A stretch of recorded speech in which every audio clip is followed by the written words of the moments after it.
Nah, man, I'm not serious. Come on, let's go! Rush him. I'm throwing smoke! I'm throwing smoke! Yes, very much so. Don't see why I wouldn't, man. I don't even know why it's illegal. Man, Smoke!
Charlotte Figge was only 3 months old when she had her first seizure. It lasted about 30 minutes, and needless to say, it terrified her parents. These seizures continued to happen, and finally doctors were able to diagnose her with Dravet syndrome, a type of epilepsy unable to be controlled by medication. And in spite of all this, Charlotte still developed fairly normally, talking and walking at an adequate pace. But as the seizures got worse, she started to decline cognitively at the age of 2. That's when she was further diagnosed with the SCN1A gene mutation, the bad kind, not the Jean Grey kind, making this the worst case scenario for poor Charlotte. Charlotte's parents tried all sorts of drugs and diets and treatments, but to no avail. Charlotte's seizures could not be kept at bay. But that's when they decided to take an alternative route. While Charlotte's parents had initially been staunchly against the use of medicinal marijuana, stories of the drug helping kids with Dravet in other parts of the country might have changed their minds, especially now that Charlotte had now lost the ability to walk, talk, and eat. Thought it might be worth a shot.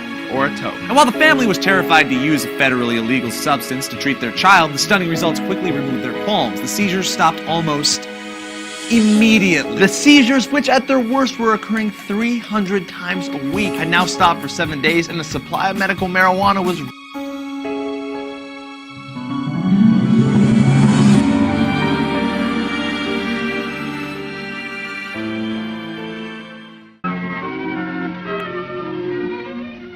Long ago, when these ancient Grecian temples were new, hemp was already old in the service of mankind. For thousands of years, even then, this plant had been grown for cordage and coarse cloth in China and elsewhere in the East.